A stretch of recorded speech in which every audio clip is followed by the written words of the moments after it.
Hello, hello, hello. It's LaShanda Henry here, aka Sister Sense. Once again, I am here to help you get clear about your next best small business step. This is the tip number 7 that I'm going to share with you as part of the Back on Track series. And today's tip is you must do this, okay? At the very least, if there's any other thing that you need to do, you need to check your thoughts and balance your business. As I'm sure you know, there's the yin and yang of life. And in order for you to move forward, you've got to do the checks and balances. In this case, we're going to talk about your thoughts and your business actions. I truly believe that it's so important for us to really dig into the little practical things that you can do to move forward. So as we get started in this conversation for today, a few housekeeping things. First and foremost, if you feel like today's topic is something that somebody out there needs to hear, feel free to share it. Number 1. Number 2, make sure that you get your Back on Track free PDF guide over at sistersense.com/BOTG. And of course, number 3, feel free to drop into the comment box #replaysrock if you are watching me on the replays side. So, okay, the reality is this. Your business is dependent upon 2 things: your thoughts and your actions. At the end of the day, where you want to be in your personal life and in your professional life is completely dependent upon what you think and what you do, which is why checking your thoughts and balancing out your business actions is what we're going to focus on today. Okay?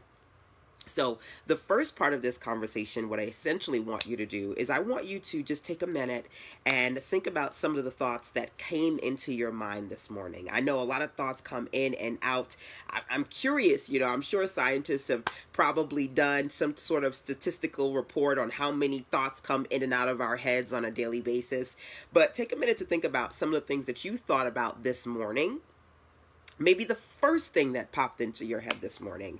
For whatever reason, I tend to wake up at certain points every single morning. And, I've got like my 2:33 a.m. thoughts. I've got my 7 a.m. thoughts. I've got my 6:32 thoughts.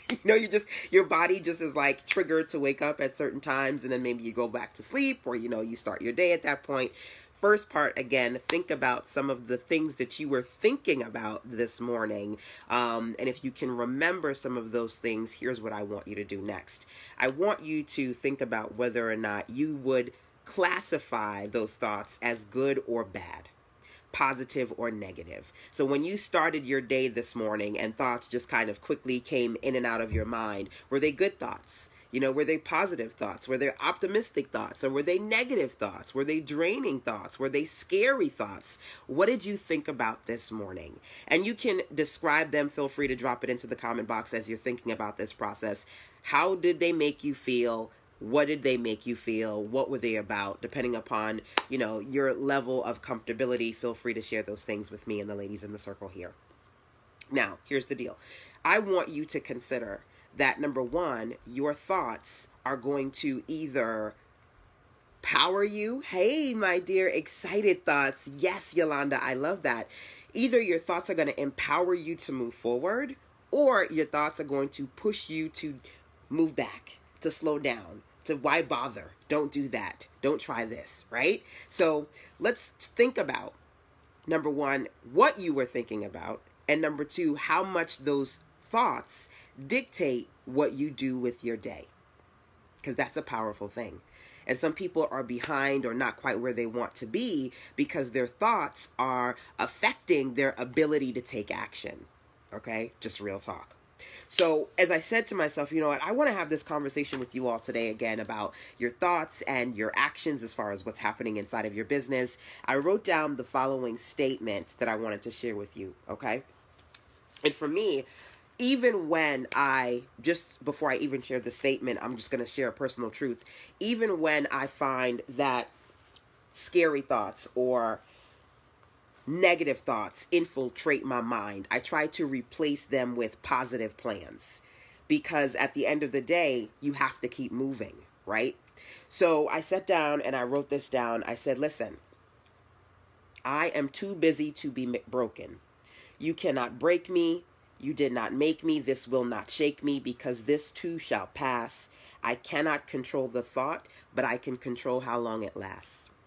I wrote that down because it's so important to understand that thoughts, not even what people do, but just the things that you are thinking, the thoughts inside of you can break you down. They can shake you to the point that you do nothing. And not just the thought, but how long you keep the thought. You replaying the thought, you talking about the thought, getting on the phone and gossiping about the thought. Those are the things that deter you from taking action. So I'm in a space where I always try to replace those negative thoughts with positive plans. Write that down. Replace the negative thoughts with positive plans. So I'm going to share that message with you today once again, and then talk about 4 different types of thoughts that may be affecting your ability to move forward. Again, I sat here and I said, you know what, before I even share, I want to make sure that I can write this message down. I am too busy to be broken. You cannot break me. You did not make me. This will not shake me. I cannot control the thought, but I can control how long it lasts. This too shall pass. I'm a cartoon kind of a girl, and one of the cartoons that I tend to watch either by myself or with my mini-me, my little one, is Steven Universe. Really interesting show that we started watching a year ago. And YouTube, Steven Universe Thought Song. It's an interesting thought song, and it's about thoughts, and essentially the fact that they come and they should go. And sometimes you're thinking about maybe something that someone said to harm you, or something that maybe you did to harm others, and those thoughts, they just kind of unexpectedly blow up to the point where either you are fighting with yourself, or you're fighting against life, or you're fighting with somebody else, and they just have this ability just to take over everything and change your energy. And I love the song. I was putting together thought and song, and for whatever reason, it came out thong. That's a whole other stories. I love that particular song. They sing a lot in Steven Universe, that cartoon, because really and truly, just as they come in, just as quickly they need to go out. And there are times when we fixate on the thought so much so that, again, it affects our ability to take action. And I just really love how they reflect on proactive things that you can do naturally to let the thoughts flow in and out of you. So just as a side note, in your free time, go look for on YouTube, the Steven Universe Thought Song, because I really think that it's a good complement to this conversation that we are having today. Adonia says, I'm too busy to be broken. Wow. Yes. Yes. So for me, when I say to you, replace the negative thoughts with positive plans, right? And then Yolanda, one of the fabulous ladies in the circle who just jumped on and said, excited, right? It's about all of those negative thoughts that are telling you that you shouldn't do this, or why would you bother with that, or it's not going to, all those negative thoughts.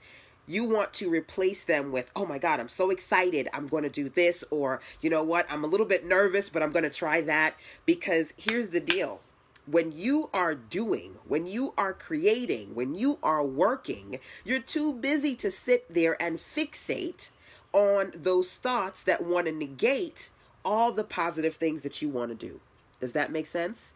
Too busy to be broken means that you are going to proactively, as best as you can, optimistically create your desired reality. Again, the thing that you want, the new normal that you want in your life, is dependent upon your ability to create your new reality. As I say that, forgive me, I've got allergies today. The allergies, they come and they go. And today they decided to come. So I took a Zyrtec and it hasn't quite kicked in yet. So we'll see. We'll see how that works out. Now, I want to talk to you about, again, 4 different types of thoughts that can affect you from moving forward. One of those, obviously, the first kind, the negative thoughts. So if you had any negative thoughts this morning, or if you seem to be feeling like recently or, more frequently, there are certain things that just keep popping into your head, I need you to identify those thoughts so that as you can find them, you can replace them and move past them. Okay? Because here's the deal. Distractions are all around us. And negative thoughts are essentially a form of distraction because they are there to deter you from the things that you are supposed to do. So I want you to, again, outside of what I'm sharing today, I want you to be able to just jot down and think about some of those negative thoughts that keep coming up in your mind so that you can be aware of them enough to know, nope, this is a trigger for me. Hit that reset button. Let me think about something else. And even though you cannot control, as I said before, you cannot control thoughts coming into your mind. It's natural. Whether they're positive or negative, they're just going to come. What you can do is control how long that thought lasts, because it's up to you to replay them or find somebody who's going to be your Debbie Downer negative Nelly and repeat them, or to replace them with something else. That is in your control. That's in your control. So when we think about those negative thoughts and we're aware of them, we can start to replace them. That's the first thing that I want you to consider. Negative thoughts. Number 2, perplexed thoughts. You ever find yourself perplexed? And you may go, okay, yes. You're perplexed, you're feeling overwhelmed, you're feeling confused because of this particular thought. And I work a lot with entrepreneurial spirits in my circle who tend to say, I feel perplexed today, but they don't say that. They say, well, LaShanda, I know what I'm supposed to be doing, but I feel like I'm missing something, right? So I'm not doing anything because I'm not sure if what I'm supposed to be doing is this or if I'm supposed to be doing that, but I don't even know what that is because I feel like I'm missing something. Can you relate to that? Do you ever find that you're in a space where you have the perplexed thought? Right? Where you feel like you can't see it, but there's a big old question mark on your face because you're like, I don't know, right? So here's the deal. If you feel like you should be doing something, but you don't exactly know what to do because you feel like you're missing something, here's what I want to tell you. The thing that you're missing, boo, is just work. Plain and simple, it is just the work. Because let me tell you something. It's funny. I was watching a young lady a few days ago, and she has this beautiful, amazing story about her weight loss transition. She's lost 80 pounds in the last year and a half. And she said, you know what? All of y'all are asking me what I did to drop all this weight. And the reality is that I did diet and exercise. She's like, I'm not a nutritionist. I'm not on here to tell you all this crazy stuff, all this magical stuff that I did to drop 80 pounds. I did diet and exercise. Nothing works except work. And you feeling like you're missing something, a part of that is you feeling like other people are doing something that is not privy to you. Like there's like this secret club and they know how to do like the amazing thing that gets the faster results, the better results, the bigger results. And you don't want to miss out on that. So you keep figuring that there's some box that you're not checking of things that you're not doing because you're not doing enough, right? I know I'm supposed to do, you're supposed to do X, right? But you feel like you're missing Y. So you're so fixated on why you don't know why, you ain't even doing X. You want to be successful, you just need to work. You got to do the things you need to do. Nothing works but work. Nothing works but work. So here's the deal, right? Adonia says, just do the work will be my mantra. Yes. Yes, there's several things that I've been trying to repeat over and over as part of this catch up, create amazing, get back on track series. One of those things is stick to the plan. What was the doggone plan? What was the plan of the stuff that you said, these were my goals and this is what I'm going to do to reach the goal, right? What was the doggone plan? And then the other thing is you thinking about for yourself. And I shared this, I think maybe it was a day or two ago. Thinking about for yourself, what were those things that you said, well, I was supposed to ... And this says, sometimes I feel that I'm working too much. I feel you. But I'm going to talk to you about different things today. And the reality is, is that you're supposed to be working hard. Until you can say you've hit your stride, until you can say you've hit your sweet spot, you are supposed to sacrifice your sanity and sometimes your sleep and sometimes your finances to some degree until you get to a point where you can say, this is at least the first step or the next step to where I want to be. Success comes with sacrifice. You cannot get your break until you literally are broken, as far as you making sure that you're doing the things that you need to do to get to your breakthrough. Sometimes I know you feel like you're working too much. We all do. But I love the quote, real entrepreneurs will spend a few years doing what most people won't so they can spend the rest of their lives living like most people can't. I mean, I'm going to be honest with you. I still have to self-sacrifice and I still have to work hard. But I mean, for the first couple of years, I mean, 3, 4, 5 o'clock in the morning, late nights, building websites for $100 and, doing a whole lot of work for not really a lot of money. I mean, literally doing the stuff that you pay your dues with. You got to pay your dues. And then you get to a point where you hit your stride. None of us can do, like, I thought, I'm smart enough to be able to do this quickly and not have to quote unquote pay my dues. And I really wasn't. In some ways, yes, but in some ways, no. We all have a way to go before we hit that sweet spot, right? So being in a space where if you find yourself having perplexed thoughts, just simply follow this little simple thing that I say that I do, which is to simply sit down and write down, I was supposed to ... Feel free to think about those things and even drop those things in here. This week I was supposed to, yesterday I was supposed to, this month I was supposed to ... And just do that. You're not really missing anything major except for the major action that is working on knocking out the things that are going to help you get closer to the things that you want to do, right? Whether it's, oh my gosh, I want to be a best-selling author, but I haven't written a book yet. Or, I have the book, but I'm not really promoting it yet. Okay, well, you need to promote the book. Then go and promote the book, right? Do the things that you're supposed to do and stop letting I feel like I'm missing something thought perplex you to the point where you're paralyzed and you don't move forward. That's number 2.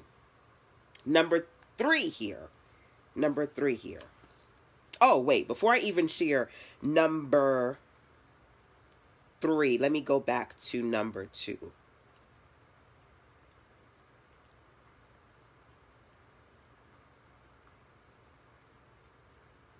Just reading my notes.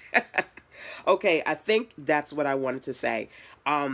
If you can fight against perplexity, if you can focus on doing what works, even one thing or 2 things at a time, that's going to help you create a space where you are really digging into the positive plans. And remember when I said in the beginning, I'm too busy to be broken? If you find yourself perplexed all the time, overthinking, you will always feel mentally drained and broken because all you're doing is embracing negative thoughts, right? The confusion, I'm missing something, oh, that's not going to work, or I don't know this, and I should be doing that, and I'm behind. When you're not actually doing anything except for thinking, you have a combination of the perplexed thoughts and the negative thoughts too. But when you actually do the work and work through all of the little things on your to-do list, that's when you can literally say, I'm too busy to be broken because I've got things to do. Right? I'm working through what I want to see as far as the reality I'm trying to create in the future. So, number 3, eagerbeaver thoughts. Eager beaver thoughts. You know exactly what I'm talking about when you want that microwave result. You know what I'm saying? And you're just super, super eager. You are really pumped and excited to have things completed, to have everybody there, or to be in a space where you've got multiple thousands of people following you. You are eager beaver. And the thoughts, and you kind of like, you know, I envision that little girl who's singing in front of her mirror into her hairbrush because she can see the millions of people out in the crowd and in the stands just loving her and embracing all her amazingness, right? Are you that eager beaver where you spend a lot of your time thinking about the possibilities of what your life would look like if your life looked like that, the image of what you want to see in in reality? But you're not doing the work to actually do that, to get the reality. You're just so busy in thought. Or there's many different ways where eager beaver mentality can rear its not quite so pretty head. Some of it is that you just kind of thinking about what you want your life to be and it's not there yet. And oh God, it's going to take so long to get there. So it just feels better to think about it than actually process the work it's going to take to get there. Right. Or some people spend a lot of time living vicariously through other people. Right. You know, there are people online who they have the most amazing bodies, or they do the most amazing things with makeup. And then there are those of us who don't have those bodies and don't do that kind of makeup. And we're sitting there watching them, and it's easier and feels so good to watch them and how good they look versus let me do that. Ooh, child, I would love to look like that. But ooh, girl, you know, I don't got time for all that.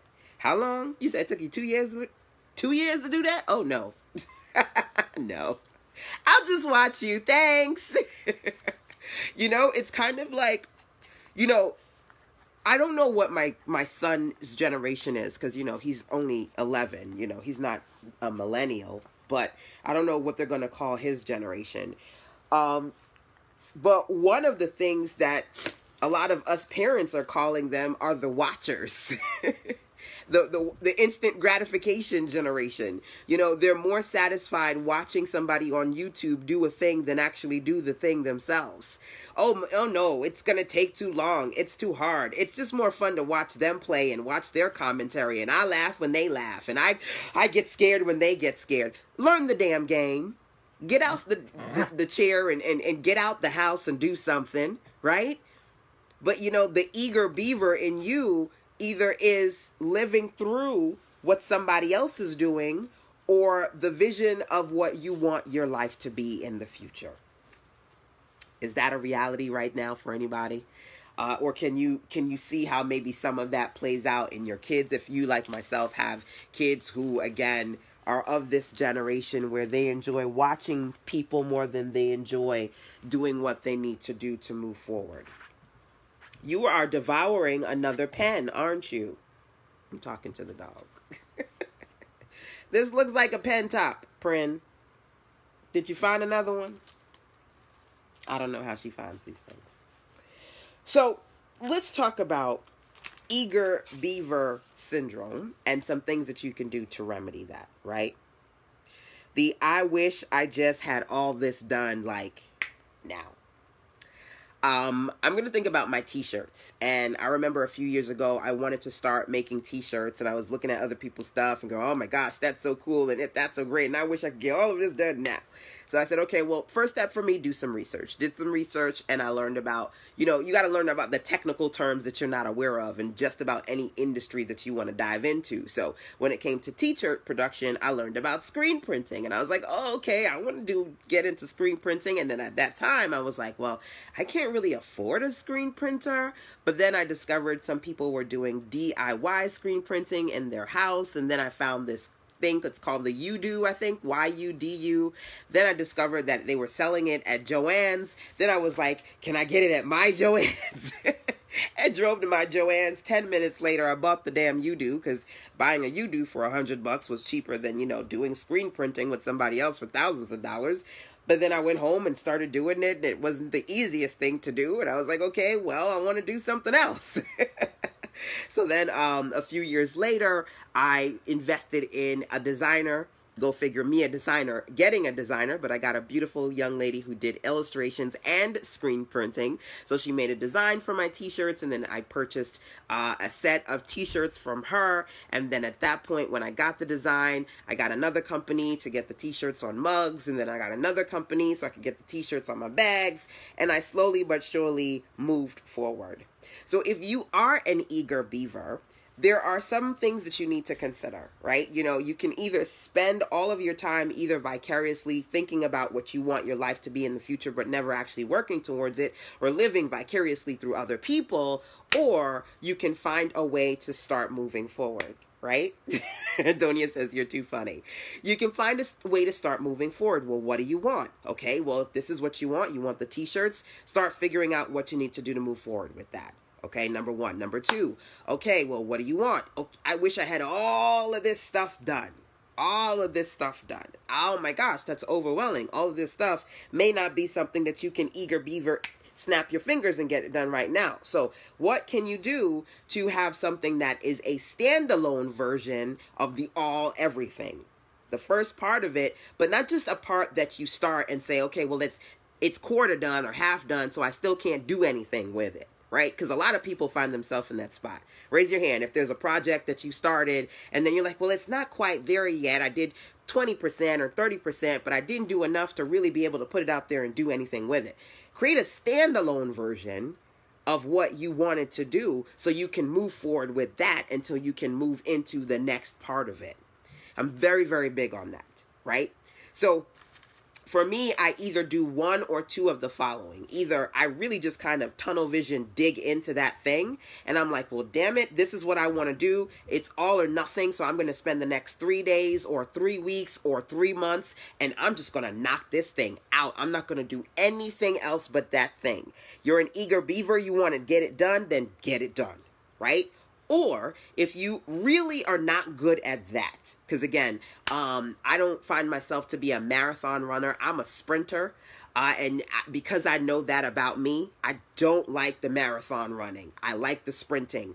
I tend to figure out how I'm going to be able to dig into this thing in 3 days or 3 weeks and really just keep knocking it until I complete it. And sometimes for me, if it's too bigger than that interval, then I just do something that's standalone, that's phase one. So I'll pull out, okay, well, I want to do this and this and this and this and this, but all of this realistically, I'm not going to be able to do with my time frame. So let me pull this out, and this out. This piece I can realistically complete in this time frame. It can function as a standalone, and then I can do another addition with this piece, and this piece.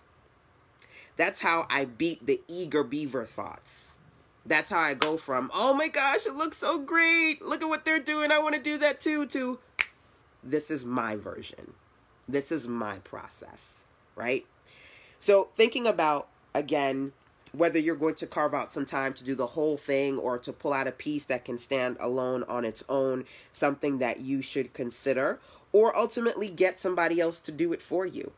You know, I mean, I stand here literally sharing with you kind of like the t-shirt story, and to some degree I found a way to start the process on my own, but then at some point I knew there were some things I wanted to do and I just couldn't do it alone. So I paid for a designer. I got the screen printer. Mind you, that was a few years later. It wasn't initially, because it didn't work initially for my budget. For me, the cheaper thing to do was to get that U-Do for $100 and do it at home for myself. That didn't last very long.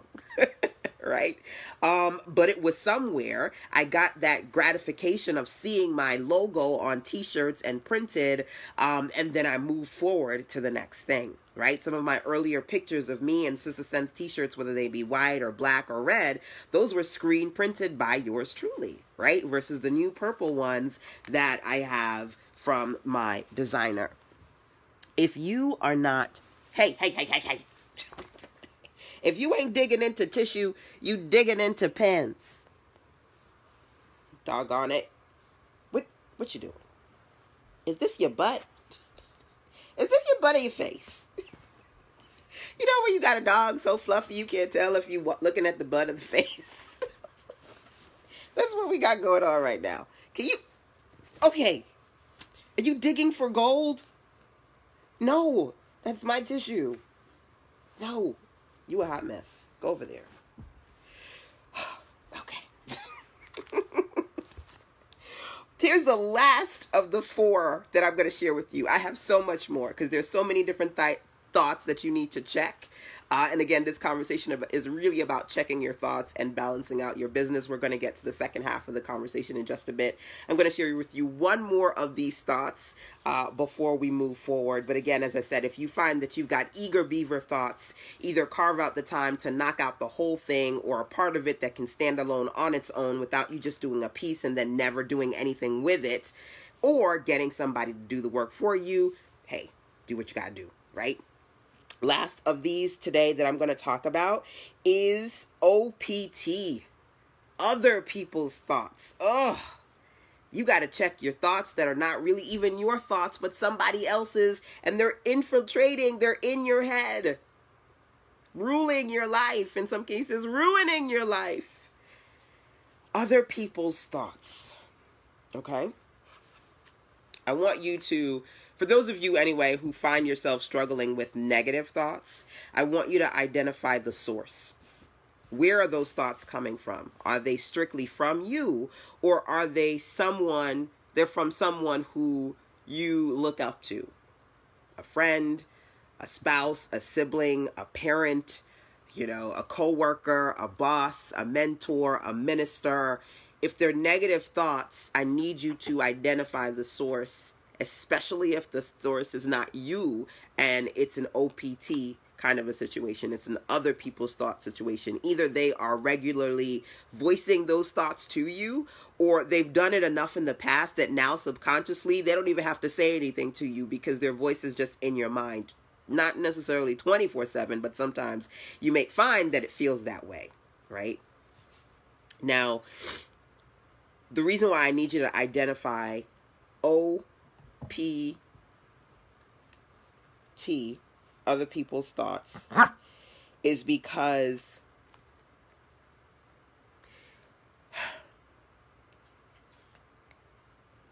when you're an entrepreneur, and I had to kind of sit on it for a second and sigh about it for a second, but when you're an entrepreneur, you got to understand that there's a degree of retraining that needs to happen. There are 2 E's. We've got people who are entrepreneurs and people who are employees. Employees are trained to follow rules. Entrepreneurs are born to make rules. There's a big difference. So when you find yourself perplexed, a part of that perplexion is that you've been trained to follow rules that other people have set. And so you are not quite comfortable in your own decision-making skills. You doubt those decisions, and you find yourself always thinking that something is missing because nobody told you what you were supposed to do. But again, see, there's a difference between employees and entrepreneurs, which means to some degree you have to retrain. Excuse me for sneezing on you, boo, but allergies. To some degree, you have to retrain yourself. Regina says, how do you shut that down from someone who means well, but it's not helping? Well, let me answer that question as a side note, and then I'll come back to this. What they're saying means well, but it's not helping. There are a lot of different things that you can do. You can choose to not talk about certain things with certain people, which is a choice that I make. There are some people who we just don't go there. We don't talk about business. We don't talk about entrepreneurship because they're not qualified and they don't have the mindset. So it's a why bother conversation. And if they feel so inclined to bring up anything, if they ask something, I don't take it very far. I'm curt. I keep it short. I keep it moving, right? I don't want to, and you can tell when somebody feel like well, how is this going? And what you doing with it? I'm not going to go too far down the rabbit. It's good. I'm fine. How you doing, girl? What's up with you? Change it. Why? Because I know you want me to open up the conversation so that you can reiterate how you feel like what I'm doing is not going to work. Or this doesn't make sense. We're not going there. And I'm not going to share. So it being in a space where, fool me once, shame on me, fool me once, shame on you, fool me twice, shame on me, it ain't going to happen again. I'll let you do it one time, but we ain't doing it again. Right? Once I know that's the mentality. Just keep it moving.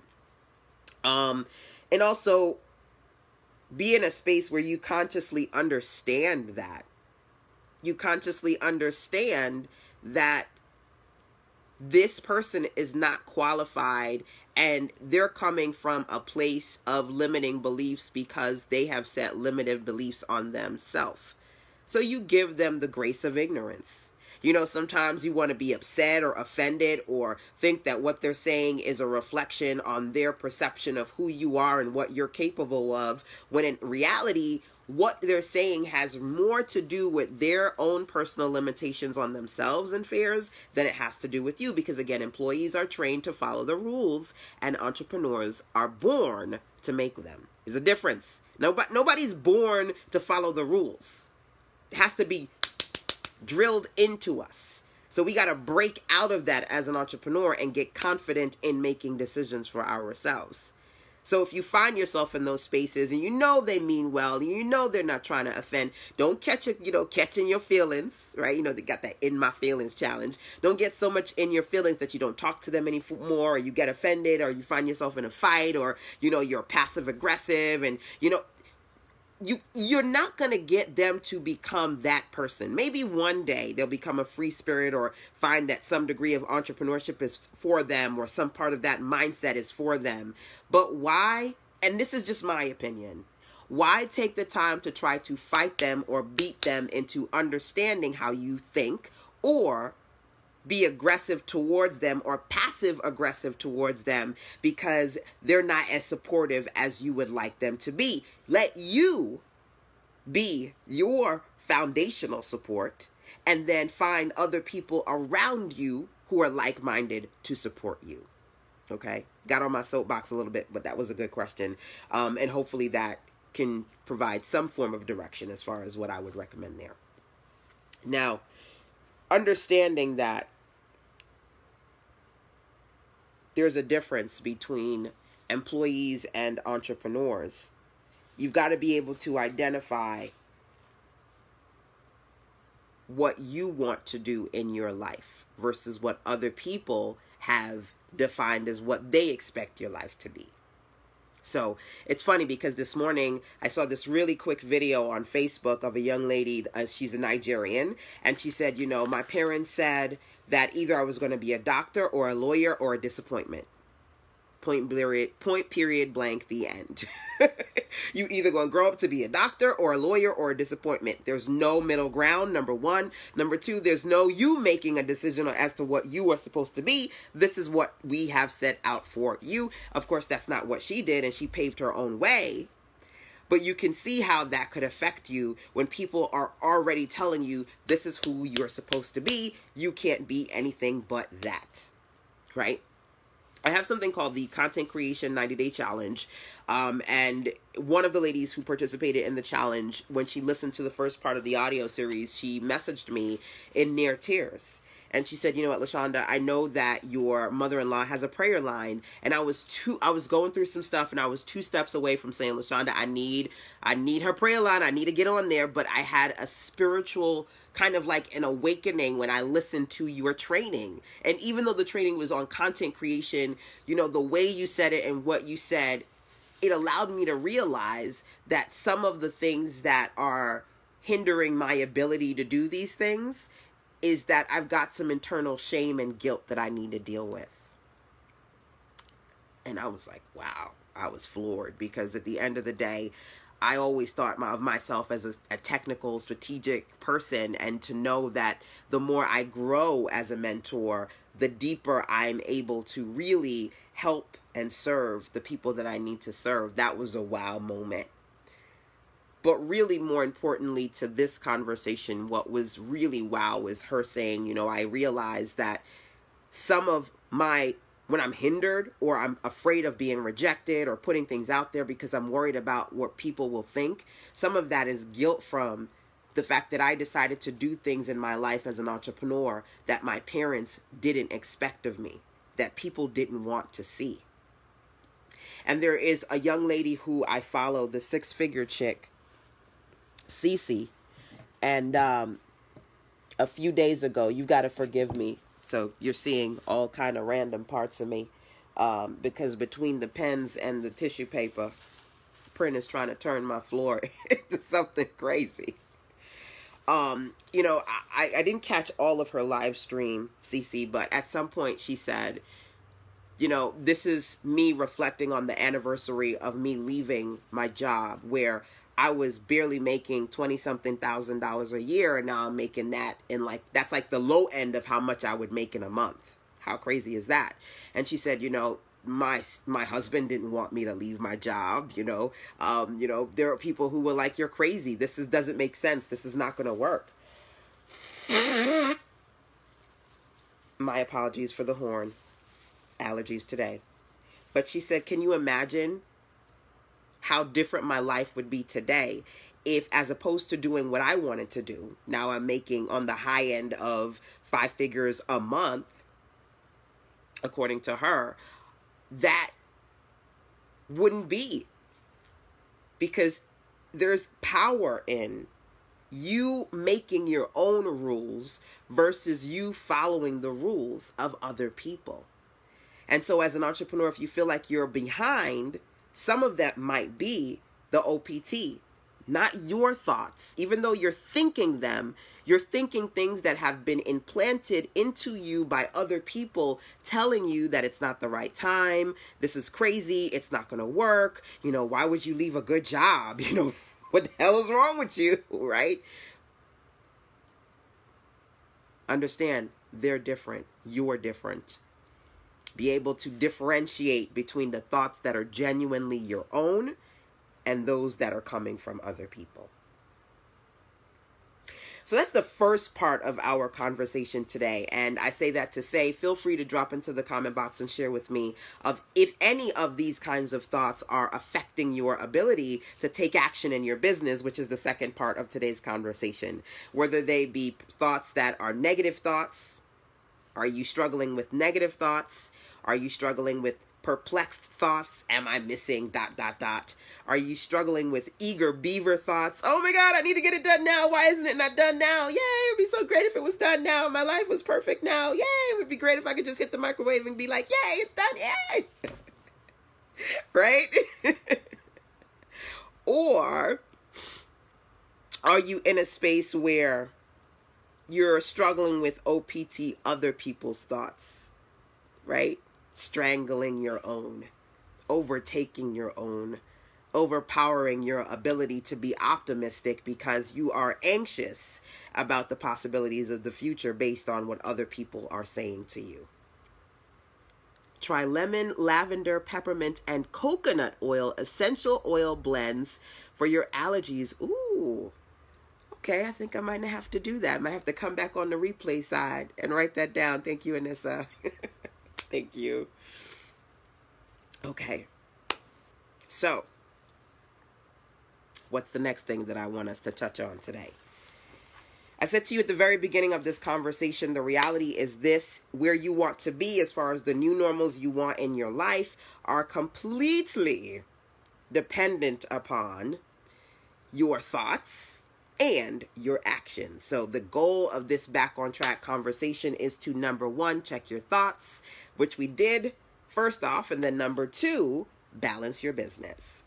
Now, balancing your business for me means that you've got to identify where your business is not balanced and you've got to start working on making it better for yourself, right? Where your business is off kilter, where you need to do something like this. You feel like it's like this, you need to do this, right? So the first thing that I want you to do, whether you're watching live or via the replay, is I need you to say yes or no to the following question. Do you feel like your business is off balance? Do you feel like your business is off balance? You can say yes or no personally to yourself, or you can feel free to drop it into the comment box. Do you feel like your business is off balance, right? If you do feel like it's off balance, how? What aspect of your business. I can't tell if it's tissue or if it's the glow. I had a web class a few days ago, and it was like tissue here, tissue here, tissue. I was watching a web class like, I just want to wipe it off. I just want to wipe it off, but I couldn't see it because the sun was in my eye. You got to first think about for yourself, do you feel like your business is off balance? And if it is, where? What aspect of your business feels off balance to you? Before I share anything that I want to share, I need you to just check in with you. Now, you don't have to drop in where you feel like it's off balance. I just need you to think about that for yourself, okay? Now, no one has a perfect life or a perfect business. Even the Oprahs of the world, they all have to market. They all have to promote. I see Oprah on Facebook sometimes telling you, this is the new premiere of this and the new premiere of that. Everybody needs what they need to do to move forward. Is even making lots of money, there's still things that they have to keep doing, right? So that just simply means that identifying for yourself where you feel like you're off balance doesn't mean that you're doing anything wrong. It just means that there's more work to be done. That's number one. Number two, what I want to do is talk to you about a few different types of ways that I've seen either myself or other people be off balance in their business. Number one, pre-launch mode creates imbalance. There has to be a point where you are in pre-launch and actual launch and then post-launch, right? But a lot of times I find people are just stuck in pre-launch mode. Either they keep researching and researching and researching what they need to do to launch that thing, but they never create that thing to actually launch it, or they're in perfectionist mode. I was working with a client, I kid you not, I think me and this dude worked on this website for maybe about 3 years. Maybe. And well, first we were working on it for a while, and I realized that he kept having me change things. And I was like, man, I'm doing a lot of work for this money. And he was the person who, thinking about him and that experience, I had to set boundaries on how much I would do for a certain amount of money because he just kept having change after change after change. So I got on the phone and I was like, okay, this is the last change set that I'm going to do. And if you want more changes, no problem, but I'm going to have to charge you because this has to end. We have to get to the point where you're like, this is good. I'm ready to launch. Then I realized it wasn't me. He was stuck in pre-launch mode. And literally for the next 3 years, it wouldn't be every month, but every couple of months he'd come back and say, well, I want to do this to the site and I want to do this to the site. And I'd be like, okay, well, are you marketing? Are you doing this? Are you doing that? And well, not yet, because I still want to do this and I still want to do that. And I remember one time he came to me and he said, you know what? Because obviously a good idea isn't going to be a good idea sitting in its own on its own forever. Oh, these other people, they came out with something similar to what I want to do, and they've got these things, they've got these networking events, and here's their website and da-da-da.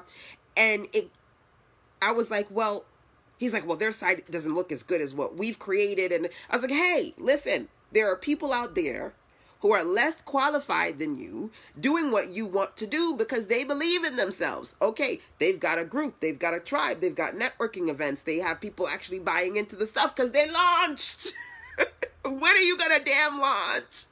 Every couple of months. I mean, I don't mind, if you want me to work and you're gonna pay me for the work, I'm gonna do the work. But,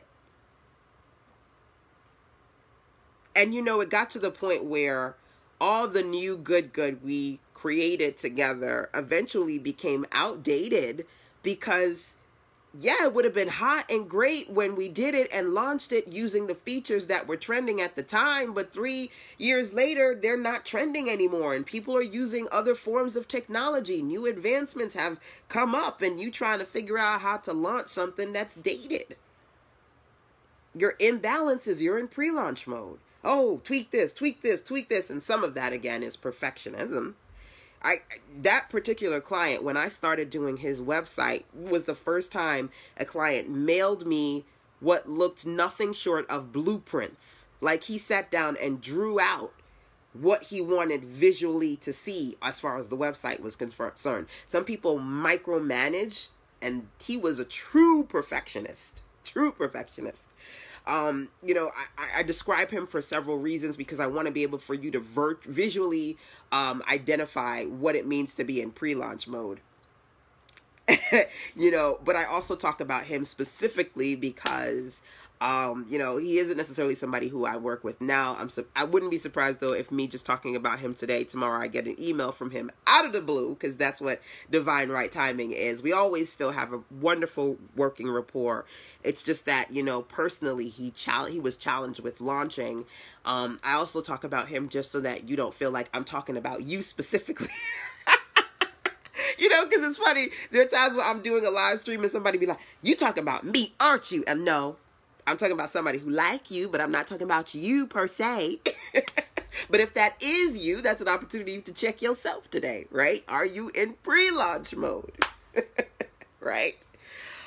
That's something to think about. Number one. Number two, are you in ABG versus ABC mode? ABG versus ABC. If you know me, you know that means always be given versus always be closing. Some of you have launched. You are sharing, but you're not selling. Sometimes I talk to clients and I'm like, this is great. I see that you're doing this ... proactively all the time.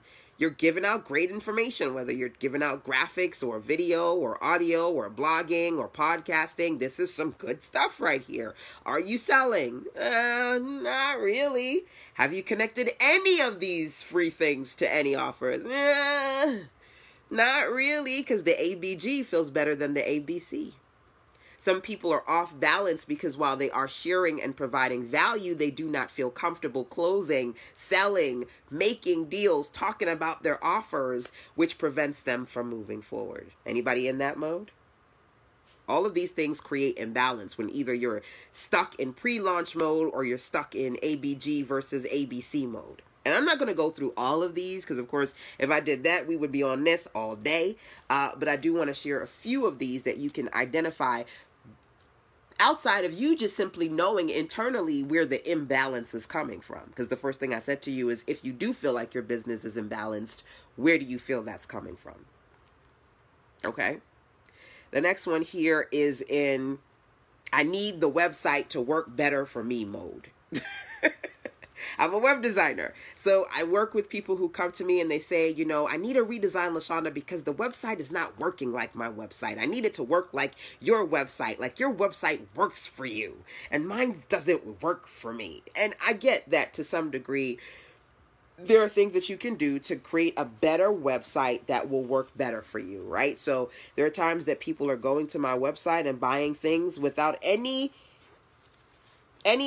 direct, what's the word I'm looking for? Any direct communication from me. They just go there, they see what they need to see, and they get what they need to get. I get that. But there is another level of I need the website to work better for me mentality that a lot of people fall into, especially those who are new to online marketing and in a space where they believe that if I build it, they will come. Hey, welcome, Sandra. Welcome. And that if I build it, they will come is kind of like putting all your ducks or eggs in one basket, being in a space where you ultimately believe that, if I make the site nice enough, or if I make my website look like her website, or if I use similar copy or similar images or similar features, I may get those results. Never mind the person that you're comparing yourself to. That person also does live streams and has email marketing and has live events or going to other people's events and they're speaking and they've got a video channel or they've got a podcast series. Never mind they're doing all of those things. You're simply like, okay, I need the website to work better for me. You just can't do that one thing and expect it to do everything for you, right? Because Oprah has a website too. But she's also doing a whole lot of other stuff to make sure that revenue is coming into her business. Kind of like the Beyoncés of the world, right? Never mind, Beyonce and Jay, they already got enough money that they playing and overplaying. We seeing them on yachts. We seeing them create videos in museums that we can't even afford to go into, and they can buy out the museum for a video day, okay? But regardless of all the money that they do have, doesn't mean that they don't want more money. Doesn't mean they're not going to go back on tour. doesn't mean that they're going to not do the things they need to do to bring in more revenue and get new customers into their business. So why are you sitting there thinking, okay, well, I need the website to work better for me because that's the only thing that's off balance? That's actually you being off balance, in honesty, because there's more to it than that. There's more to it than that. I would love to say that there's a way to create the perfect website. You get from that perfect website all the traffic that you want. You get all the people that you want. You get all the sales that you want. And you don't have to do nothing but sit on the beaches in Mexico or Miami and sip pina coladas looking at the PayPal pings coming on your phone. I would love to be able to say that, but that is just not a fact. Websites are great when you create them to use them, right? To get people to work with you and what have you. But there's so much more to it than you got to do. Okay? The last one that I'm going to share here is when you are in familiar mode.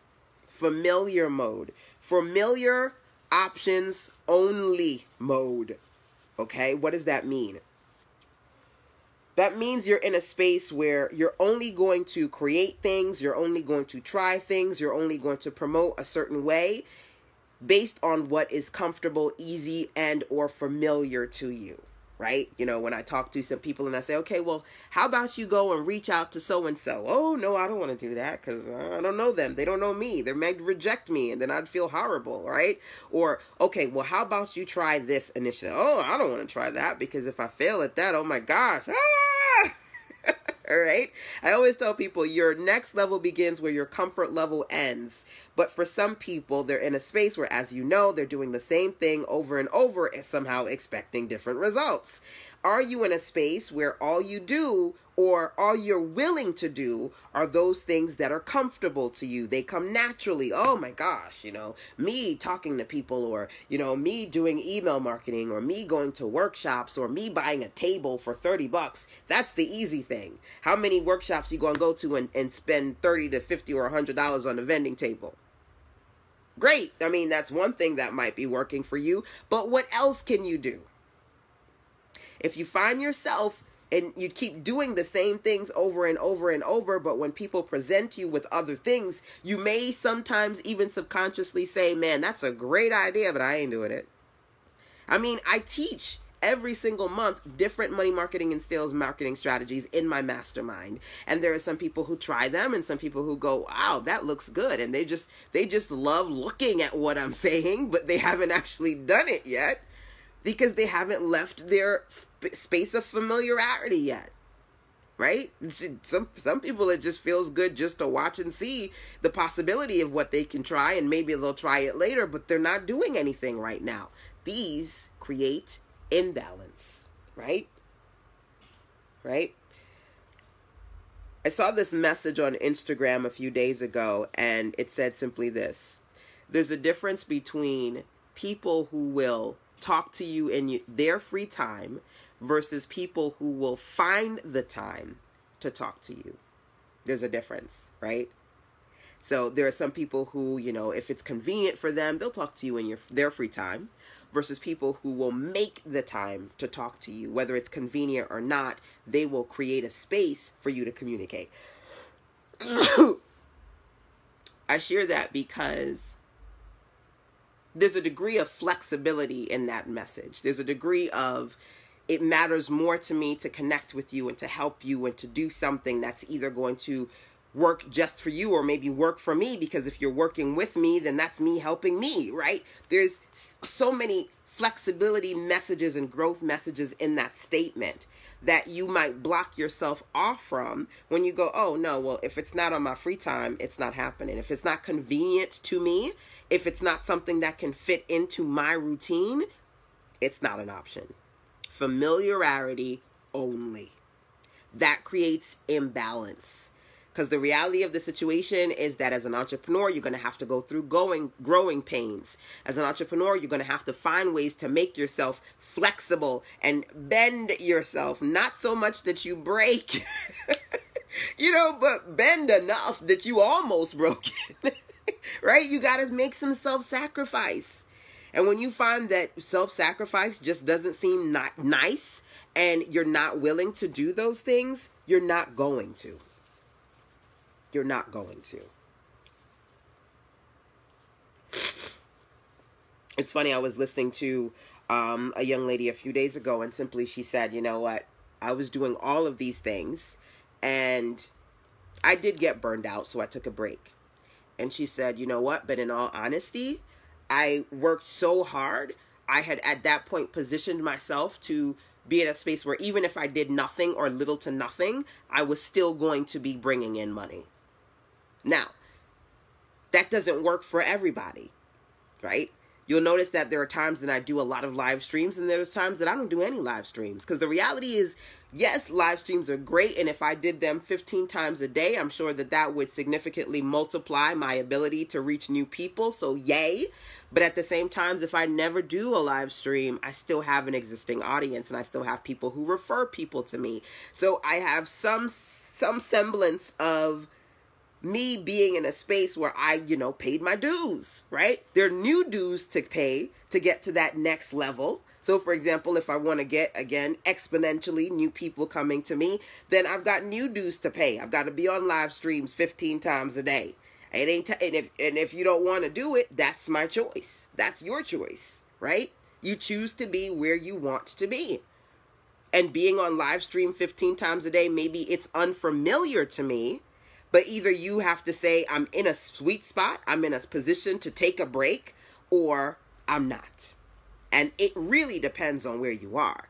Because again, in my business, I can simply say, you know what, based on how much revenue is coming in, I'm in a position to do these live streams strategically, whether it be for a week or 2 weeks and then stop for like 3 months, or say, okay, now based on where I am, I'm ready to go to another level, which means that if I want to triple X my success, I need to be doing these live streams, showing up for the next 3 months or for the next 365 days. And I cannot stop and I cannot take a break because I have not arrived yet. It's kind of like someone said, a young lady said a few minutes ago, I sometimes feel like I'm working too hard. Now, I get it, because again, there are times when we feel like we're overworking, and in my business too, there are times I take a break, but when I take a break, I know that I can take the break because I'm still in a position where I'm bringing in some degree of revenue. If you are not quite where you want to be, you ain't ready for a break yet. You're not ready. You haven't positioned yourself yet. You haven't done enough work yet. You haven't gotten in enough customers yet to have a steady stream or a steady customer base yet. You're not there enough yet to take a break. And even though it feels like you about to break because you working really, really, really hard, that really, really, really hard is the not comfortable, unfamiliar place that you need to be. Your next level begins where your comfort level ends, and people assume that just because you're online, it's not supposed to be this hard. It's not supposed to be this emotionally, mentally, financially taxing. Things are supposed to be working quickly, but identify if whatever you're doing right now, all the things that you're doing, it's the buck stops once it stops being comfortable. Once you get to the point where it's not comfortable, you ain't doing nothing. And this says, stop calling me out. Regina says, that's good. Not a solid foundation. Lord, let me see what Regina said. That's good. I have not arrived as a push and not a pause. Yes. Oh my goodness. Yes, yes, yes, yes. Thinking about the statement, I have not arrived as a push and not a pause. And keep in mind, I have not arrived. That statement needs to be based on where you want to be, not where somebody else is.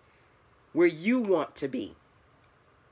If you are where you want to be to some degree, then you have arrived somewhere. If you have not gotten there yet, it ain't time for a break. So it's funny because I said to myself a few days ago, all right, I did live streams for the last 5 days. I'm tired. I ain't doing a live stream tomorrow. And I said, well, listen, boo, I'm sorry to tell you that, have you arrived to where you want to be with these live streams yet? No. Well, then breaking is not an option at this point.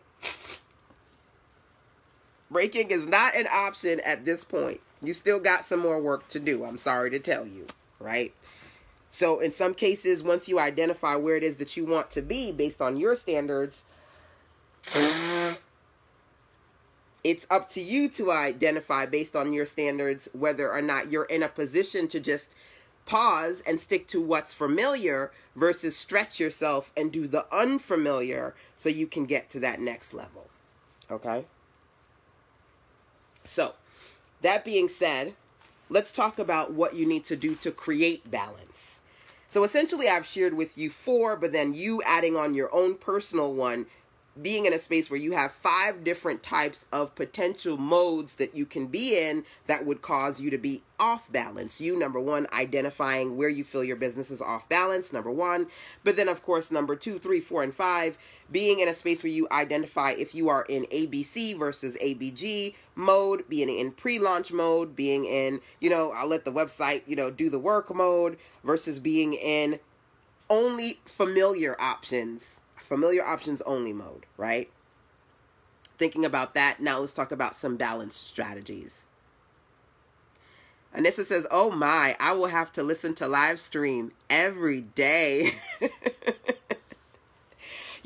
Every day. I don't know how long I personally will be doing live streams, but I tend to do them until I get to a point where I feel like I've done what I needed to do to reach the degree of success that I want to reach, and then on to the next thing. Because again, live stream isn't necessarily the primary way in which I market myself. So that whether I do it or not, I still have other marketing strategies that work for me. But it is a really amazing way to connect with new clients and customers and reconnect with other people. So when I can do it and I have the energy to do it, I do it. I shared with you all, I think yesterday when I talked about turning Saturday into Saturday, back on track, tip number 6, I talked about for the last 6 days or 7 days that I've been doing consistently live streams, I've invested in somewhere between 90 minutes to an hour every day. 90 minutes to 2 hours every day. And that's a lot of time. It's very draining. I know I don't put on makeup. I try to be as cute as I can potentially be, even though it's hot outside. So then I become a hot mess in one way, shape, or form. Tissue on my face, sweat everywhere, dog hair popping up, and it is what it is. But, it takes time. It takes, and that 90 to 2 hours is just me accounting for the time I'm live. That's not accounting for mapping out what I'm going to talk about, which is another 30 minutes to an hour. So it looks like more than 3 hours because I am on Facebook Live, and then I'm on Periscope, and then I'm on Instagram, and then I'm uploading to YouTube, and then I am, again, planning it out every single day. That's taking away from things that I already do. That's me powering through. Oh, God, I can't do this. Because organic marketing, honestly, you're working in spaces where maybe you have 5 or 10 or 15 or 20 people watching you at a time. And then you're looking at somebody else who has, literally, I was watching Homegirl one day on a live stream last week. This young lady had 1,000 people on her live stream, not after the fact, watching her live. That is a huge blow to the ego. But then you got to course correct and say, listen, boo, that is her lane. You stay in yours. You've got people watching you across these platforms, watching live and via the replay. You know what you need to do. Focus on that, right? There's a lot of work. There's a lot of mental, keep going. Don't let this deter you process. There's a lot of, I'm exhausted. I have 15 other things I need to be doing with my day. There's so many other things that go into play, which is why I don't do live streams every day. And when I do them, I know that I'm putting in 2 to 3 hours of work. Even if you see somebody do a live stream for 15 minutes, know that at least an hour went into it. And when you do them, you begin to learn that as a fact. Even when you try to cut them short, still a lot goes into the process. Sandra says, as I am learning, you must build a solid foundation for your business, self-confidence, self-discipline, yes, self-motivation, all essential, understanding how to become more self-aware so that you can do what you need to do, right? That's what this conversation is all about. Checking your thoughts, balancing out your business actions. So between your thoughts and your actions, you can move forward, because self-motivation, self-confidence, self-discipline, being self-aware, these are things that you need to succeed, right? unless you pay somebody else to be the face and the marketing and everything else of your business is essentially you when you are an entrepreneur. So, okay. Consistency is vital. Yes. Oh my goodness. Yes. Again, make sure that if this is something that somebody in your circle needs to hear, feel free to share out today's web class or tag somebody in it. And of course, if you're watching the replays, drop into the comment box, #replaysrock. And then of course, last but not least, let me remind, if you haven't already done so, make sure that you go to sistasense.com, SISTASENSE, that's me, sistasense.com/BOTG to get your absolutely free BOTG back on track guide. Okay? I know it sounds like I am blowing somebody's trumpet horn today, but it is what it is. It is what it is. If you want the good that I got to say, you got to hear the trumpet today. That's what it is. So when you download over at sistasense.com/BOTG, when you download your free PDF guide, you're going to get the link to access the replays of all the Back on Track conversations that we're having as part of this series, number 1. And of course, number 2, there's so many fun, fabulous, good resources that I've got in there for you, including a link to the Smart Start bundle, just to name a few. There are so many things that I want to talk to you about with respect to creating balance and getting back on track. One of the links that you'll find in there is the link to get your Catch-Up Kit. The Catch-Up Kit is a collection of resources that I've put together to help you get back on track. So there's the Stop Procrastinating Challenge, there's the New Normal Guide, Life Design audio series and workbook. So many wonderful good pieces in there right now as part of the Back on Track series. A lot of those resources are literally $10. Most of those that are $10 are honestly going to go back up to $17, $27, and or $47 after the Back on Track series has ended.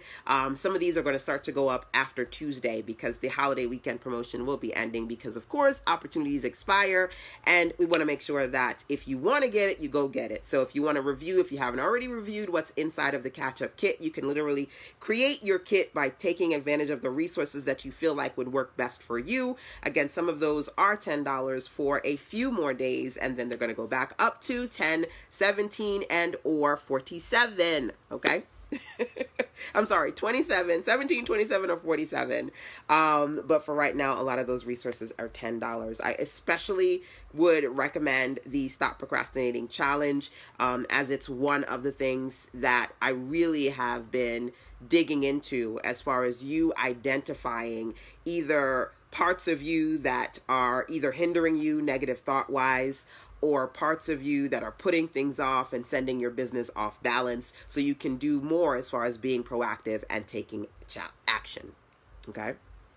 Anissa says, I've partnered with you and I've shared your resources with my mastermind group. Awesome, Anissa. Thank you so much for being a power partner. Super excited about the fact that this past week I've launched my latest affiliate program for the Smart Start Business Bundle. Smart Start Business Bundle, by the way, is one of the links inside of the Back on Track guide. Outside of you being able to grab a bundle if you would like one, number 1. Number 2, you can also click the link there that says join the affiliate program so you can be an affiliate and share those resources with your circle. So thank you so much, Anissa, for being a power partner. If there's anything that I can do to support you, if there's graphics or text or an interview or something that you would like from me in support of promoting the Smart Start Business Bundle, check in, email me, sistasense@gmail.com. I purchased my courses on Friday. Good. Adonia says, I got my package too. Awesome. I truly am here to support all of you. So I thank you for being active members of the circle. Make sure that you get your bundle if you didn't get it, and or at the very least, you can start to promote it as an affiliate partner. So I'm super excited to see what comes of that. And of course, those of you who are affiliates, check in with me if you have any recommendations of how we can collaborate together. If you want to do, maybe if you've, Anissa, if you've got your mastermind group and you guys do live sessions, if you want me to come in and teach a session and tell people to, use your link and go and get the course, let's make it happen. Email sistasense@gmail.com. Again, and we'll see what happens from that point. So when it comes to balance in your business, first thing that we've talked about so far is where you might potentially be off balance, right? Now, here are a few areas that you need to consider when it comes to getting better at that. Number one, balancing the books. We all know that when it comes to your checkbook, you want to balance out your, what's in your account, what's leaving, what's, coming in, what's going out, balancing the books. Same thing with your business. There are a few things that you need to consider. As far as expenses, here are some things that you need to consider. Where are you overspending in your business right now? And where you need to spend more. So where you've got to put some money into it to invest more into something versus, you know what, this is not working for me, so I'm going to get rid of that. So I actually made my list because the new month has just started. And I'm always aware of whether it be at the ending of the month or the beginning of the new month. Do I need to check a few things, get rid of a few things? Maybe I thought I was going to use this more. I'm not going to use it as much, and see where I go with that. So checks and balances as far as expenses, number one. Number two, checks and balances as far as your revenue. Where do you feel like you're in a deficit, right? You're not bringing in any money. Where do you feel like you're just breaking even versus where do you feel like you're actually making a profit, right? So you're spending more money than you're actually bringing in money. You need to be able to check that. Why are you spending so much money on this thing that's supposed to be bringing in money for you, but it's not, right? Is it helping you? And again, some of it is, when you think about results, your results come in different ways. Some results are profit. Some results are completion. Some results are self-gratification. Maybe you're spending money on something and it's supporting you, it's helping you complete things or helping you figure out things, then it's giving you some form of value. But if there's no value, you're not getting support, you're not completing anything, you're not doing anything, you're sitting on it, you're spending money, you're not making money. If you look at it on like every single checkbox and all of them basically hits deficient, why? Right? When it comes to your revenue, maybe there are places where you're just breaking even. Why are you doing that thing? There are times when you break even because there's a reason for it. You're doing that thing because you're trying to set yourself up for success. You're trying to build a brand. You're kind of like they say, it takes 5 years for restaurants, 3 to 5 years for restaurants to get off the ground. For a lot of that time,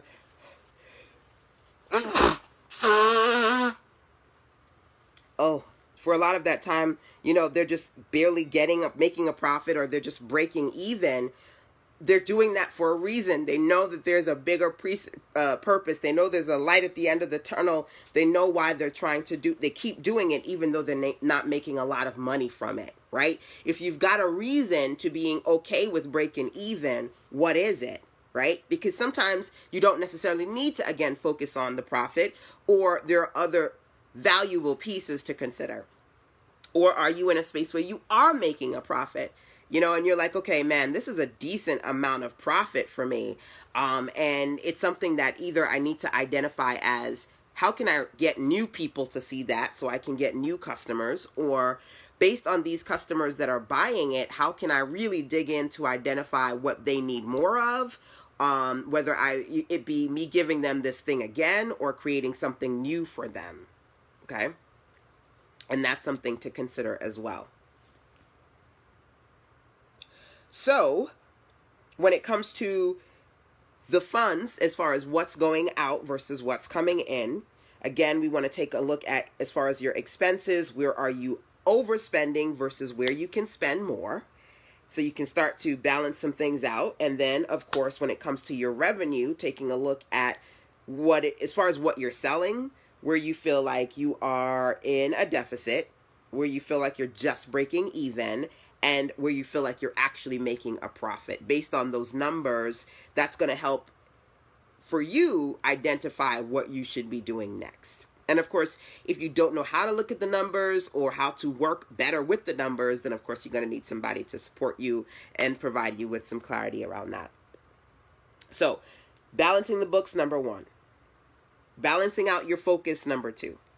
So when it comes to focus, I have something called the 7 modes to building a successful online business.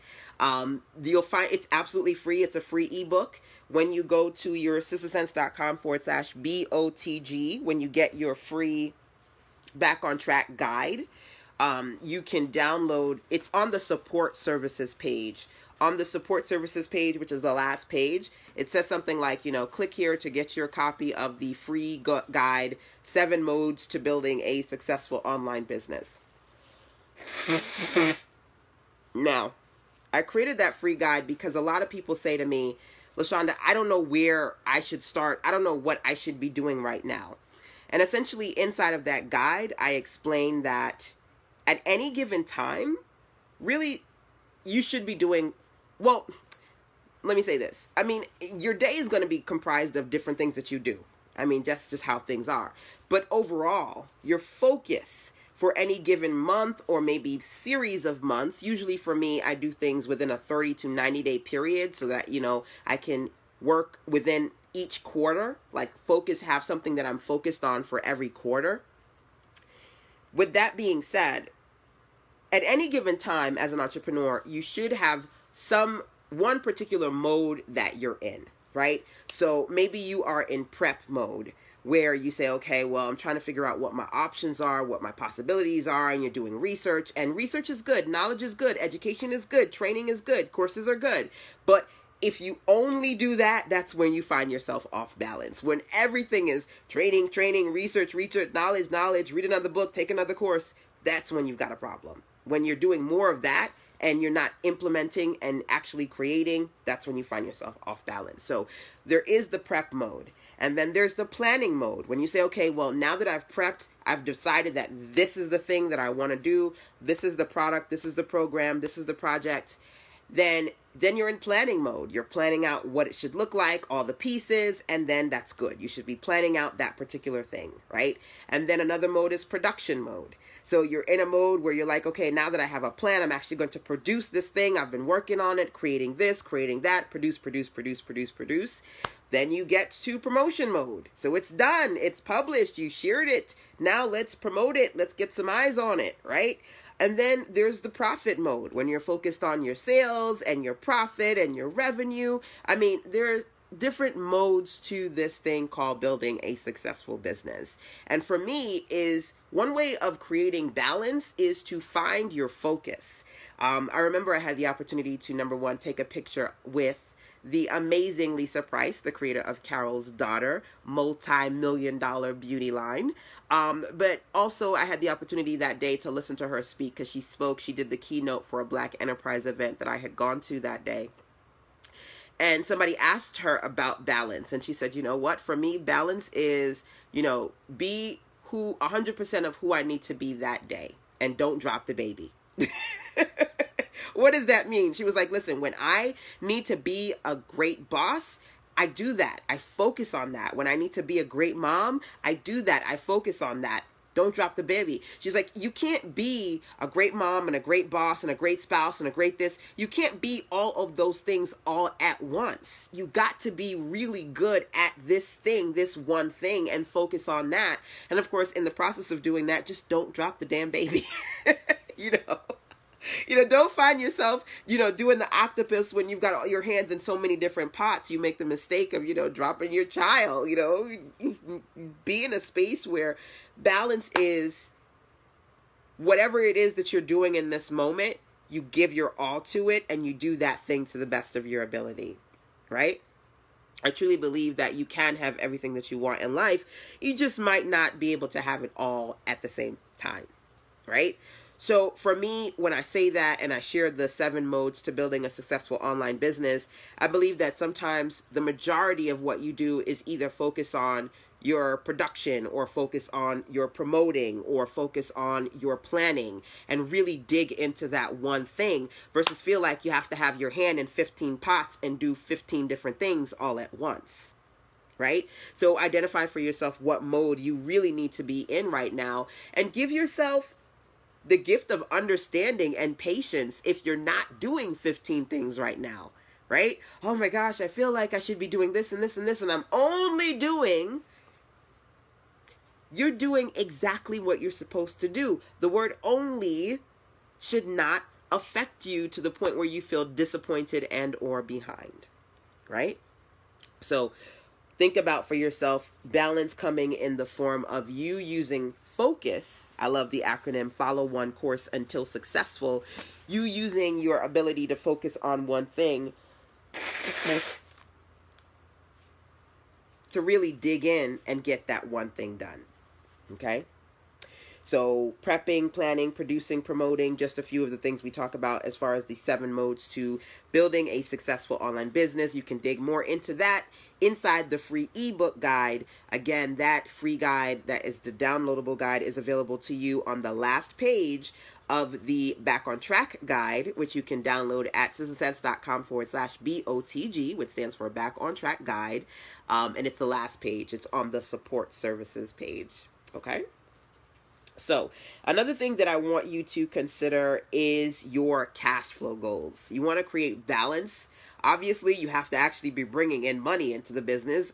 If you're not, then it's not a business. It's a hobby, right? There's a difference between a hobby and a business. Ultimately, the similarity is that you're doing something that you want to do. You're creating something that makes you feel happy and allows you to live in your purpose. But the hobby, you just do it for the sake of doing it. You're not making no money. The business brings in revenue.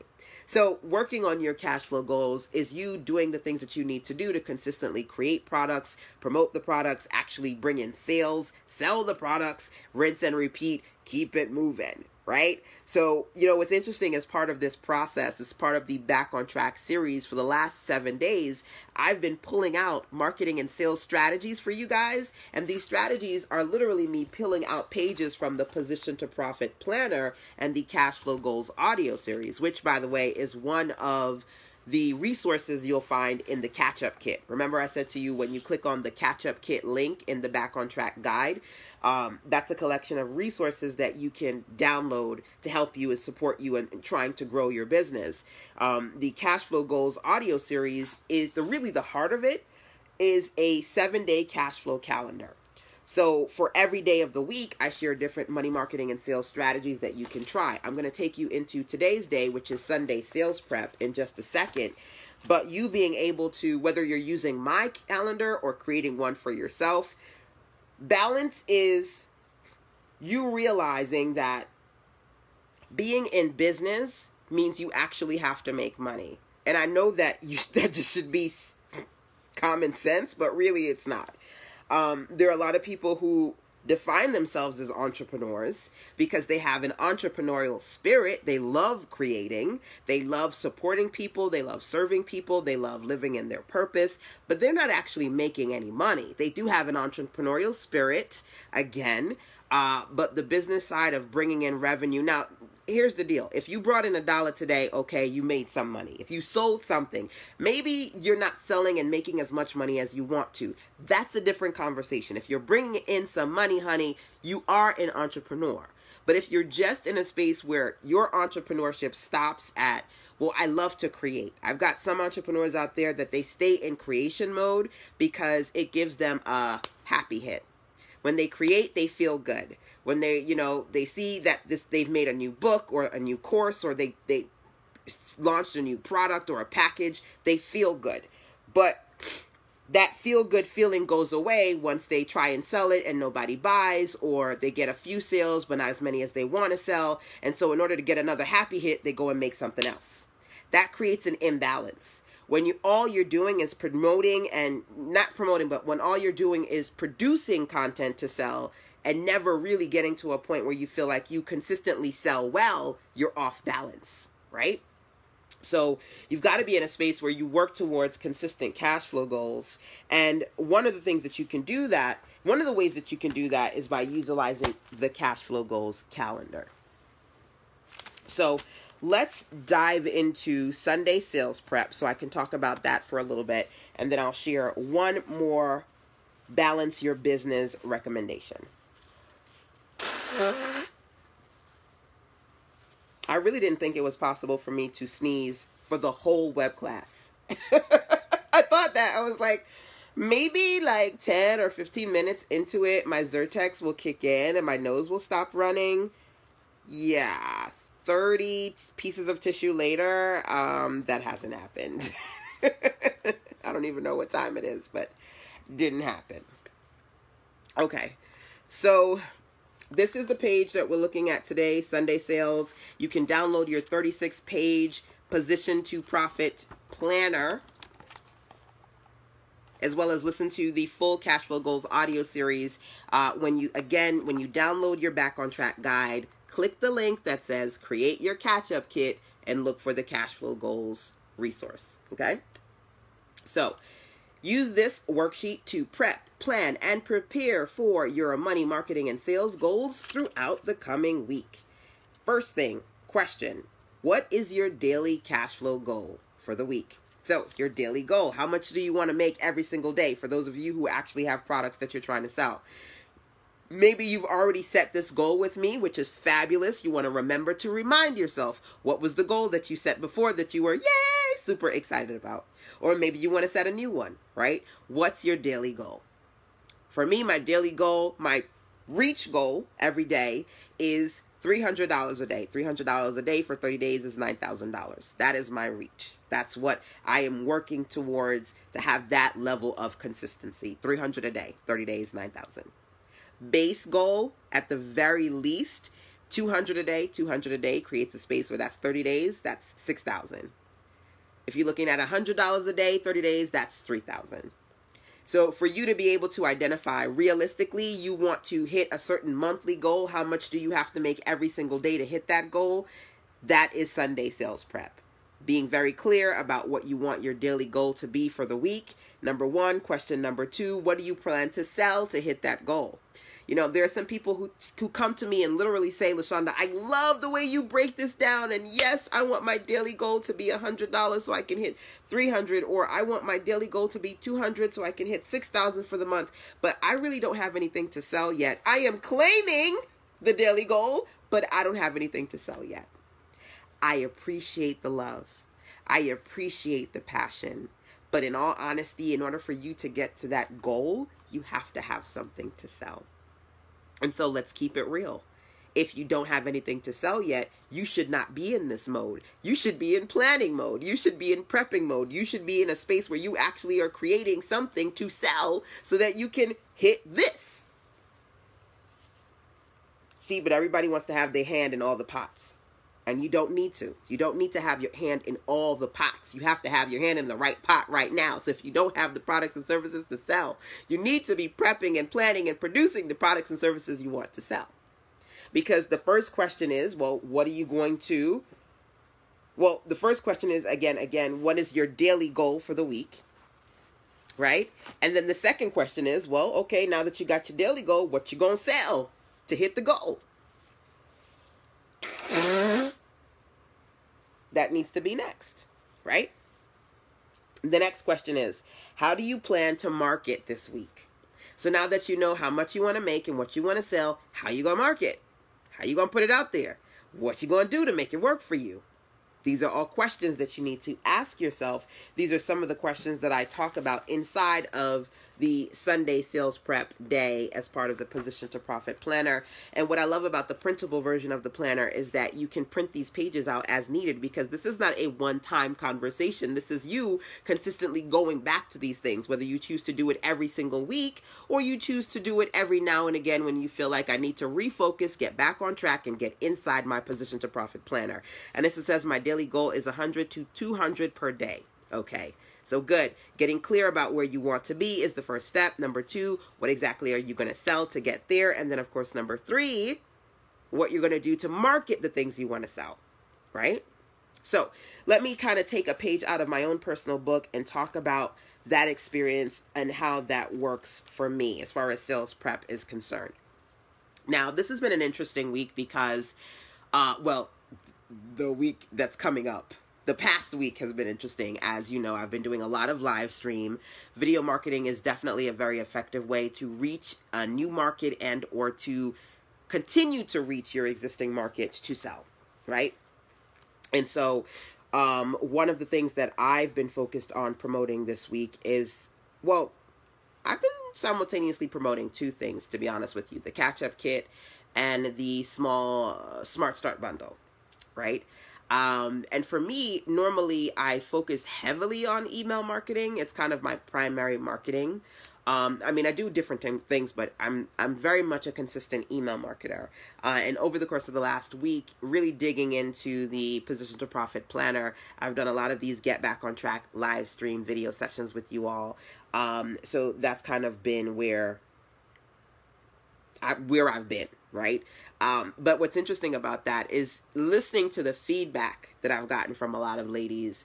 I've heard things like, which is very common for me. I've heard things like, you know, when I listen to you, I feel clear. I feel like I've got direction, and then I stop listening, and then I get overwhelmed and frazzled again, and I'm like, I need to go back and listen to LaShanda. I get that all the time. You know, people, literally, one of the reasons why I call my calls clarity calls is because something about what I do, it's really in a space where I help you get clear. And I'm so very used to hearing people say, you know, when I listen to you, I feel really, really, really clear. And, you know, and then I get back into listening to myself and I get overwhelmed again, right? Regina's like, facts. Anissa says, your email triggered me to purchase my courses. Ah, yes. Okay, so you know email marketing is the thing that I do. I'm very, very, very much big on email marketing. So email marketing is what triggered you to get the course. Awesome. Note to self, it worked. I already knew that, but it is what it is. Thank you for sharing that, though. So I say that to say this. Looking at my cash flow goals for the past week, I knew there were certain things that specifically I wanted to focus on selling, the catch-up kit being number one, number two being the Smart Start bundle. So being in a space where I identified those financial goals, number one, I told you what my base is and what my reach is, and then identified what I was going to focus on. And then I digged into, well, what are the marketing strategies that I'm going to use? Primarily for me, live stream video marketing, number one, number two, email marketing, because that's what I do consistently, right? But then again, I said, when you start to do things, what you're supposed to do is reflect on what you're doing, right? Listen to what people are saying. Take a look at your progress. Who's buying? What's selling? What works? What doesn't work? So you can get better at it. We always have to level up to master our craft. So in the process of doing that and hearing again the statements, you know, I could listen to you all day. I love listening to you. I identified that there were a few things that I needed to do more of. Number one, create new audio content, right? I oftentimes, I don't know if I have a radio voice, but you know, it's common for people to say, literally, I love listening to the sound of your voice. I heard one of the ladies was watching my replays yesterday and she was like, I could listen to you all day. I love listening to you. Creating new audio content, that's on my next to do. I always love to do audio, but I've been focused a lot on video. So there's some audios in particular that I've got on my to-do list, number one. Number two, more daily content, right? Anissa says, your voice is soothing. Is that what it is? Okay. Good. I'm glad, you know, except for those times when I get that high pitch inflection, right? It's soothing. Okay, good. Good to hear.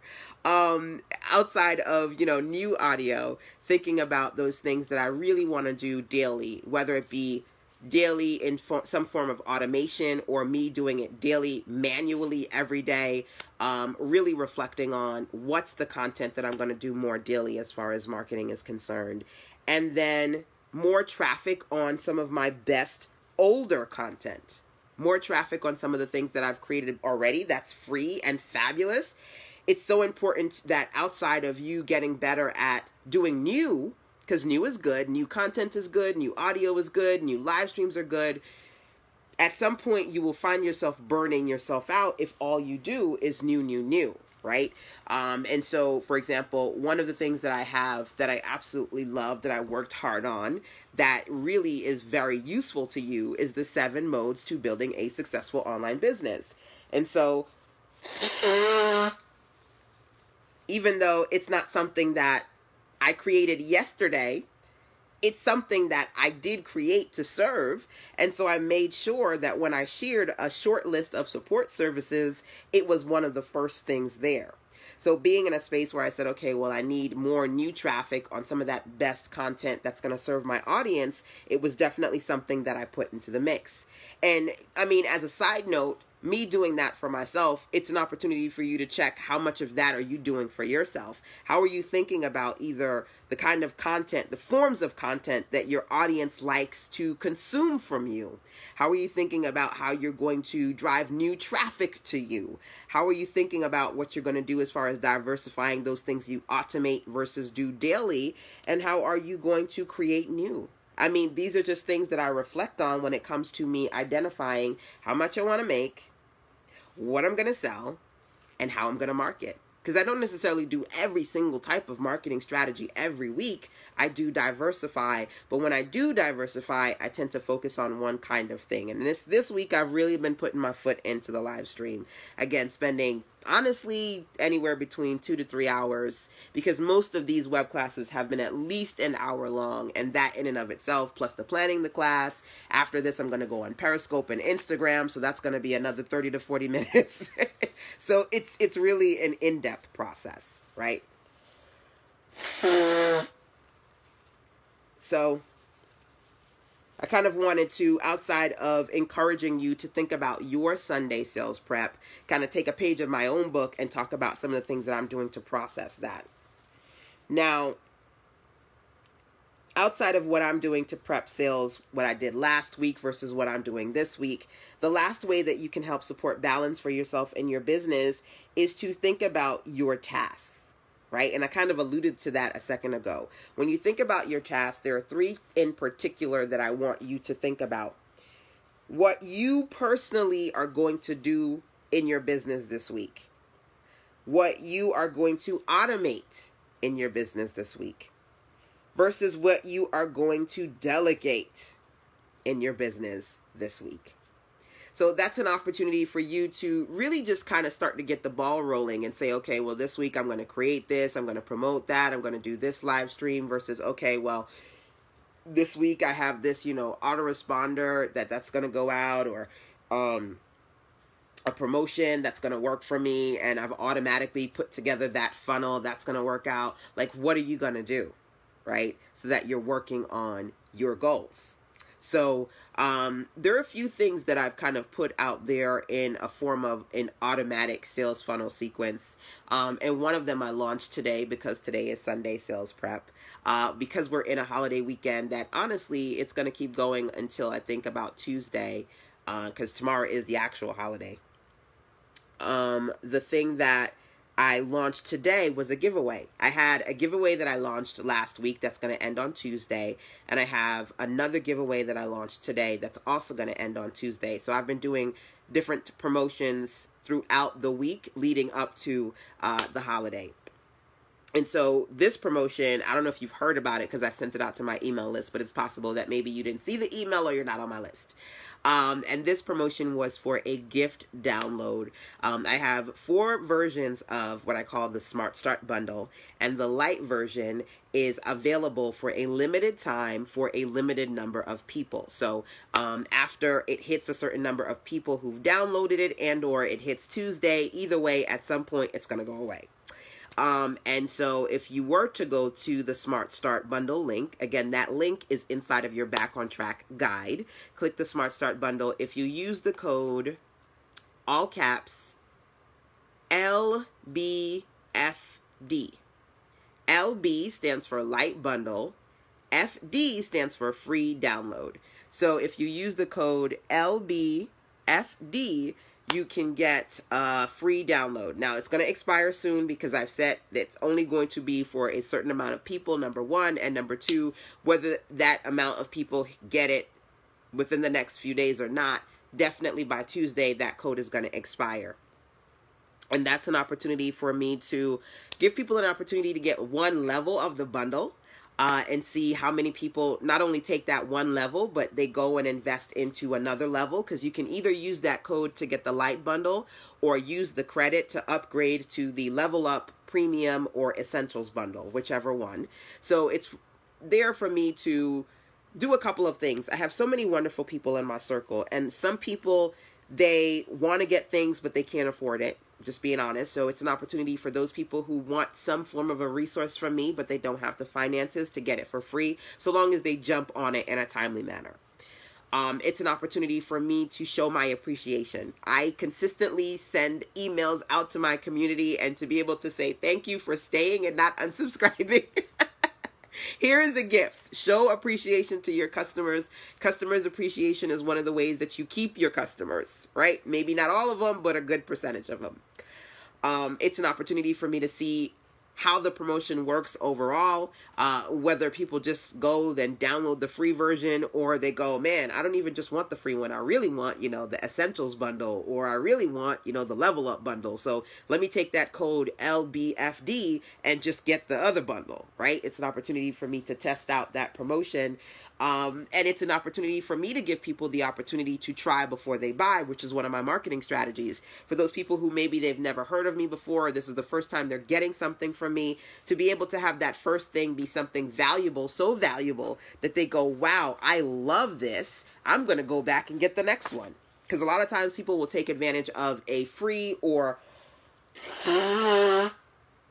a low-cost promotion from me and then come back and buy something else, whether it be that day or maybe 2 or 3 days later. So, this is just kind of me taking an opportunity to give you some of my marketing strategies, just to share, if any of these recommendations can either help you or motivate you to think about, well, what are some things that I'm going to do this coming week to create some better balance in my business, right?